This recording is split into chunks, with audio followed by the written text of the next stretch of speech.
Андрей.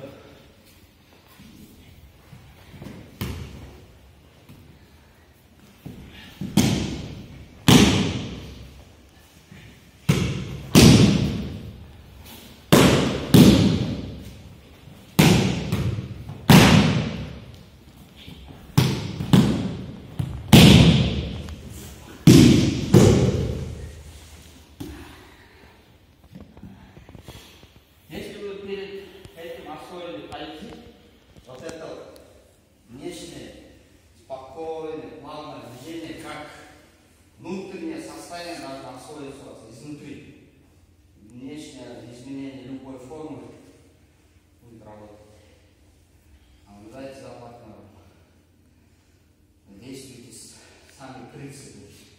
Спокойствие, невозмутимость, дистанция, время атаки. Что форма рождалась не здесь, а с реальной ситуацией, которую вы будете заниматься.